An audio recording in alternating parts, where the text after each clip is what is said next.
അയോധ്യയിലെ രാമക്ഷേത്ര ഉദ്ഘാടന ചടങ്ങിൽ പങ്കെടുക്കുന്നതിനെ ചൊല്ലി കോൺഗ്രസിൽ ആശയക്കുഴപ്പം. പങ്കെടുത്താലും ഇല്ലെങ്കിലും വെട്ടിലായത് കോൺഗ്രസാണ്. പങ്കെടുക്കണമോ എന്ന് തീരുമാനിക്കേണ്ടത് ക്ഷണം ലഭിച്ചവരാണെന്നും പാർട്ടി തീരുമാനമെടുത്തിട്ടില്ലെന്നും ഡോക്ടർ ശശി തരൂർ MP 24-നോട് പറഞ്ഞു. ക്ഷണിച്ചവർക്കല്ലേ പോകാൻ സാധിക്കുന്നത്. ബൈ ഇൻവിറ്റേഷൻ ഓൺലി ആയ ഒരു ചടങ്ങാണ്. ഞങ്ങളുടെ 3-4 നേതാക്കളെ ക്ഷണിച്ചിട്ടുള്ളൂ. ആ 3-4 നേതാക്കൾ അവർ സ്വയം തീരുമാനമെടുക്കും. ഞങ്ങൾക്ക് ഈ അവസരത്തിനെ രാഷ്ട്രീയം ചെയ്യുന്നത് തീരെ താല്പര്യമില്ല. പക്ഷെ ഒരേ സമയത്ത് ആൾക്കാർക്ക് ജനങ്ങളുടെ ഒരു ഒരു ഒരു ഒരു ഭക്തിയുണ്ട്. അതിനെ അംഗീകരിക്കാനോ അതിനെ ഒരു ബഹുമാനിക്കാൻ വേണ്ടി പോകാൻ തോന്നിയാൽ ആരും അതിന് തെറ്റായി കാണുന്നില്ല. പാർട്ടിക്ക് ഒരു തീരുമാനമില്ലേ? ഈ പാർട്ടി എടുത്ത തീരുമാനം ഇതുവരെ അവർ പ്രഖ്യാപിച്ചിട്ടില്ല. ഒന്ന് കുറച്ചും കൂടി കാത്തിരിക്കേണ്ടി വരും. ചടങ്ങിനില്ലെന്ന് പ്രഖ്യാപിച്ച CPIM-നെ പ്രശംസിച്ചും നിലപാടെടുക്കാത്ത കോൺഗ്രസിനെ വിമർശിച്ചും സമസ്തയുടെ മുഖപത്രം സുപ്രഭാതം മുഖപ്രസംഗം പ്രസിദ്ധീകരിച്ചു.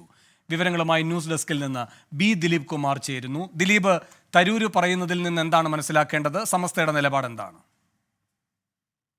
അയോധ്യയിലെ രാമക്ഷേത്ര ഉദ്ഘാടനവുമായി ബന്ധപ്പെട്ട് കോൺഗ്രസിൽ കടുത്ത ആശയക്കുഴപ്പം നിലനിൽക്കുന്നുവെന്നാണ് ശശി തരൂർ ഇന്ന് 24-നോട് പറഞ്ഞ വാക്കുകളും സൂചിപ്പിക്കുന്നത്. കോൺഗ്രസ് നേതാക്കളെ കോൺഗ്രസ് അധ്യക്ഷ സോണിയാഗാന്ധി കോൺഗ്രസ് അധ്യക്ഷൻ മല്ലികാർജ്ജുൻ ഖാർഗെ, സോണിയാഗാന്ധി, ആധിർ രഞ്ജൻ ചൗധരി, മുൻ പ്രധാനമന്ത്രി മൻമോഹൻ സിംഗ് എന്നിവർക്കാണ് ഈ ക്ഷണം ലഭിച്ചിട്ടുള്ളത്. രാഹുൽ ഗാന്ധിക്ക് ക്ഷണം ലഭിച്ചിട്ടുണ്ടോ എന്ന കാര്യം വ്യക്തമല്ല. പക്ഷേ ഇവർ ഈ ചടങ്ങിൽ പങ്കെടുക്കുന്നതിനെ ചൊല്ലി പാർട്ടിയിൽ അനുകൂലിച്ചും പ്രതികൂലിച്ചുമുള്ള അഭിപ്രായങ്ങൾ നടക്കുകയാണ്. കോൺഗ്രസ് MP മാണിക്യം ടാഗോർ അടക്കമുള്ള നേതാക്കൾ പറഞ്ഞിട്ടുള്ളത് ഇതല്ല, ഈ അയോധ്യയിലെ രാമക്ഷേത്ര വിഷയമല്ല ഇപ്പോൾ ദേശീയ തലത്തിലെ പ്രധാനപ്പെട്ട വിഷയങ്ങൾ, തൊഴിലില്ലായ്മ അടക്കമുള്ള കാര്യങ്ങളാണ്, അതിലേക്കാണ് ശ്രദ്ധ കേന്ദ്രീകരിക്കേണ്ടത് എന്നാണ്. എന്നാൽ മറുവശത്താകട്ടെ ഉത്തരേന്ത്യയിലെ ഹിന്ദു വോട്ടുകൾ ഇത് ചോർത്തിയേക്കും, BJPക്ക് ഈ വോട്ടുകൾ അപ്പാടെ ലഭിക്കാൻ ഇടയാക്കിയേക്കും. അതുകൊണ്ട് കോൺഗ്രസ് ഈ ചടങ്ങിൽ കോൺഗ്രസ് നേതാക്കളുടെ സാന്നിധ്യം ഉണ്ടാകണം എന്ന് വാദിക്കുന്നവരും ആ പാർട്ടിയിലുണ്ട്. ദിഗ്വിജയ് സിംഗ് അടക്കമുള്ള നേതാക്കൾ തങ്ങൾക്ക് ഈ ഉദ്ഘാടനത്തിലേക്ക് ക്ഷണം ലഭിച്ചില്ല എന്ന കാര്യം പരസ്യമായി പറയുകയും ചെയ്തിട്ടുണ്ട്. ഈ സാഹചര്യത്തിൽ കോൺഗ്രസിനെ സംബന്ധിച്ച് സങ്കീർണമായിരിക്കുകയാണ്. ഈ ക്ഷണം സ്വീകരിക്കണമോ അല്ലെങ്കിൽ ക്ഷണം സ്വീകരിച്ചുകൊണ്ട് അവിടെ പങ്കെടുക്കണമോ അതോ അതിൽ നിന്ന് വിട്ടുനിൽക്കണമോ എന്ന കാര്യം. പ്രത്യേകിച്ച് കേരളത്തിലടക്കമൊക്കെ മുസ്ലിം ലീഗ് നേതാക്കൾക്കൊക്കെ കോൺഗ്രസ് നേതാക്കൾ ഈ ഉദ്ഘാടന ചടങ്ങിൽ പങ്കെടുക്കുകയാണെങ്കിൽ അവർക്ക് അതൃപ്തി ഉണ്ടാകുമെന്ന കാര്യം ഉറപ്പാണ്. ഇപ്പോൾ തന്നെ സമസ്തയുടെ മുഖപത്രം സുപ്രഭാതം അവരുടെ മുഖപ്രസംഗത്തിൽ കോൺഗ്രസ് ഈ ചടങ്ങിൽ പങ്കെടുക്കരുത്, CPM-ന്റെ ജനറൽ സെക്രട്ടറി സീതാറാം യെച്ചൂരിയും ഇടതു നേതാക്കളും കാണിച്ച ആർജവം കാണിക്കണം, അത് മതനിരപേക്ഷ ചേരിയെ ഒന്നിപ്പിച്ച് നിർത്തുന്നതായിരിക്കണം കോൺഗ്രസിൻ്റെ ഇക്കാര്യത്തിലുള്ള ഒരു സമീപനം. അവർ മൃദു ഹിന്ദുത്വ അത്തരമൊരു നിലപാടിലേക്ക് മാറരുത് എന്നും ഈ സംസ്ഥയുടെ മുഖപ്രസംഗത്തിൽ പറയുന്നുണ്ട്. ഫലത്തിൽ ഏതായാലും കോൺഗ്രസ് ആണ് ഇതിൽ വെട്ടിലായിരിക്കുന്നത്. BJPയെ സംബന്ധിച്ച് ഒരു വലിയ രാഷ്ട്രീയ നേട്ടം കൊയ്യാനുള്ള നീക്കമായി ഈ രാമക്ഷേത്ര ഉദ്ഘാടന ചടങ്ങിനെ കാണുമ്പോൾ കോൺഗ്രസ് പ്രതിരോധത്തിലേക്ക് പോകുന്ന അവസ്ഥയാണ് ഇപ്പോഴുള്ളത്. വേണു. ദിലീപ്, ഇതിപ്പോൾ വ്യക്തിപരമായി കിട്ടിയിരിക്കുന്ന ക്ഷണം എന്നൊക്കെയാണ് നേതാക്കന്മാരെ വിളിച്ചതിനെ പറ്റി തരൂരിൻ്റെ വിശദീകരണം. അപ്പോൾ രാഷ്ട്രീയ തീരുമാനം കോൺഗ്രസ് എടുക്കാനുള്ള സാധ്യത എത്രത്തോളം? വേണു, കോൺഗ്രസിനെ സംബന്ധിച്ച് ഒരു തീരുമാനം എടുത്തിട്ടില്ല. കഴിഞ്ഞ പ്രവർത്തക സമിതി യോഗവും ഇക്കാര്യം വിശദമായി ചർച്ച നടന്നിട്ടില്ല. AICC general secretary KC Venugopal അന്ന് ഈ പ്രവർത്തക സമിതി യോഗത്തിന് ശേഷം മാധ്യമപ്രവർത്തകരോട് പറഞ്ഞത് കോൺഗ്രസിൻ്റെ നിലപാട് എന്തെന്നറിയാൻ 22-ാം തീയതി വരെ, അതായത് ഈ പ്രാൺ പ്രതിഷ്ഠ നടക്കുന്ന 22 വരെ കാത്തിരിക്കൂ എന്നാണ് KC വേണുഗോപാൽ മാധ്യമപ്രവർത്തകരോട് പറഞ്ഞത്. അതായത് ഒരു നിലപാടെടുത്ത് അതിൽ അക്കാര്യം തുറന്നു പറയാൻ കോൺഗ്രസിന് കഴിയാത്ത നിലയിലേക്ക് ഇത് എത്തിയിരിക്കുകയാണ്. അത് ഈ ചടങ്ങിൽ പങ്കെടുക്കില്ല, ഉദ്ഘാടന ചടങ്ങിൽ പങ്കെടുക്കില്ല എന്ന് പറഞ്ഞാൽ ഉത്തരേന്ത്യയിലെ ഹിന്ദു വോട്ടുകൾ നഷ്ടമാകുമോ എന്ന ആശങ്ക കോൺഗ്രസ് നേതൃത്വത്തിന് ഒരു വശത്തുണ്ട്. മറുവശത്താകട്ടെ മുസ്ലിം ജനവിഭാഗം കോൺഗ്രസിൽ നിന്ന് അകലാൻ ഇതിടയാക്കുമോ എന്ന ആശങ്ക മറുവശത്തുമുണ്ട്. ഇതിനിടയിലാണ് ഇപ്പോൾ കോൺഗ്രസിനെ സംബന്ധിച്ച് കോൺഗ്രസിനെ വെട്ടിലാക്കിയിരിക്കുകയാണ് അക്ഷരാർത്ഥത്തിൽ BJPയുടെ ഈ രാഷ്ട്രീയ നീക്കം എന്ന് പറയാതെ വയ്യ. വേണു. ദിലീപ്, ഇപ്പോൾ സമസ്ത നിലപാട് വ്യക്തമാക്കിയിരിക്കുന്നു. സ്വാഭാവികമായും കേരളത്തിൽ ഇതിനോടകം തന്നെ ഇതൊരു ചർച്ചാ വിഷയമാണ്.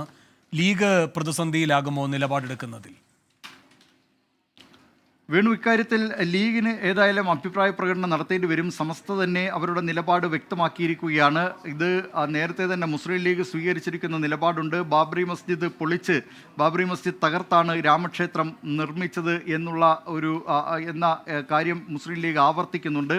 അവരെ സംബന്ധിച്ച് ഏതായാലും അവർ ഒരു സഖ്യത്തിലുള്ള ഇന്ത്യ സഖ്യത്തിലാണ് മുസ്ലിം ലീഗ് ഉള്ളത്. അവർക്ക് ആ സഖ്യത്തിന് നേതൃത്വം നൽകുന്ന കോൺഗ്രസ് ഇത്തരമൊരു ചടങ്ങിലേക്ക് പങ്കെടുക്കുക എന്നത് മുസ്ലിം ലീഗിൻ്റെ നിലപാടിന് അത് വിരുദ്ധമാണ്.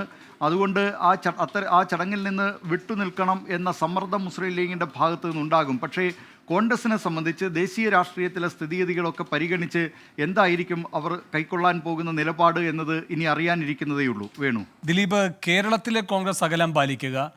ഇപ്പോൾ പല കാര്യങ്ങളിലും, ഇപ്പോൾ കമൽനാഥുമായി ബന്ധപ്പെട്ട കാര്യങ്ങൾ വന്നപ്പോഴായാലും മറ്റ് സാഹചര്യം വന്നപ്പോഴായാലും ഒക്കെ അത്തരമൊരു സമീപനം, ഇപ്പോൾ അശോക് ഗെഹ്ലോട്ട് തുടർഭരണവുമായി ബന്ധപ്പെട്ട് പരാമർശം നടത്തിയപ്പോഴുമൊക്കെ കേരള നേതൃത്വം അകന്നു നിൽക്കുന്നത് കണ്ടിരുന്നു. സമാനമായൊരു സമീപനമാണോ ഇവിടെ KPCC നേതൃത്വം കൈക്കൊള്ളുക? കാരണം ഇന്നലെ സതീശൻ പറയുകയുണ്ടായി ഇവിടെ നിന്ന് ആരും പോകില്ല എന്ന്. വേണു, കേരളത്തിലെ കോൺഗ്രസ് നേതാക്കളെ സംബന്ധിച്ച് ഏറ്റവും പ്രധാനപ്പെട്ട ഘടകകക്ഷി മുസ്ലിം ലീഗാണ്. മാത്രമല്ല ലോക്സഭാ തെരഞ്ഞെടുപ്പ് അടുത്തു വരാനിരിക്കുന്നുണ്ട്.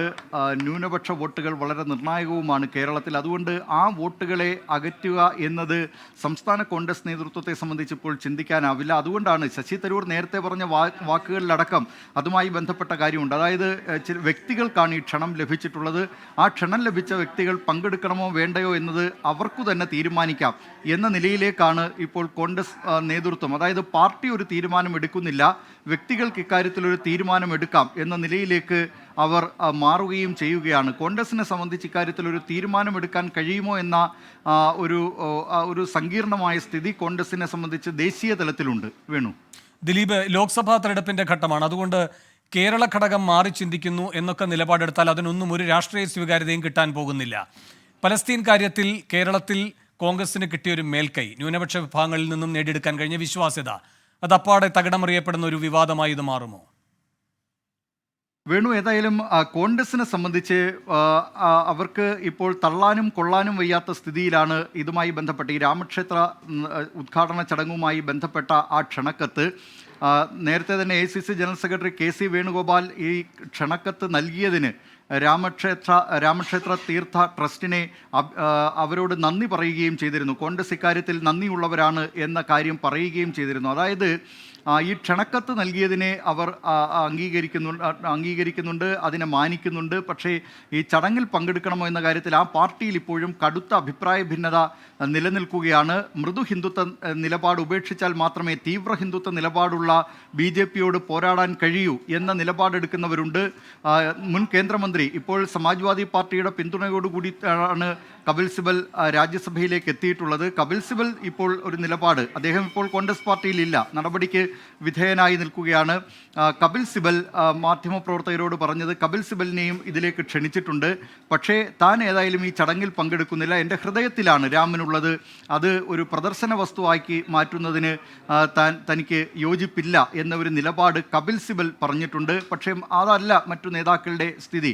ദിഗ്വിജയ് സിംഗ് അടക്കമുള്ള നേതാക്കൾ തങ്ങൾക്കിത് ഒരു ക്ഷണക്കത്ത് ലഭിച്ചിട്ടില്ല എന്ന അഭിപ്രായക്കാരാണ്. നേരത്തെ തന്നെ വെള്ളിയിൽ തീർത്ത ഇഷ്ടികകൾ അത് ഈ രാമക്ഷേത്ര നിർമ്മാണവുമായി ബന്ധപ്പെട്ട് അയച്ചു കൊടുത്തയാളാണ് പ്രമുഖ കോൺഗ്രസ് നേതാവായ കമൽനാഥ്. അങ്ങനെ കോൺഗ്രസ് പാർട്ടിയിൽ തന്നെ ഇതിനോട് അനുകൂലിച്ചും പ്രതികൂലിച്ചുമുള്ള നേതാക്കളുണ്ട്. അവരൊരു കൂട്ടായ തീരുമാനം ഒരു പാർട്ടി എന്ന നിലയിൽ ഇക്കാര്യത്തിൽ ഇനിയും കൈക്കൊണ്ടിട്ടില്ല. വേണു, B. ദിലീപ് കുമാറാണ് വിശകലനവുമായി ന്യൂസ് ഡെസ്കിൽ നിന്നും ചേർന്നത്. 24 അഞ്ചിന്റെ വജ്രത്തിളക്കം.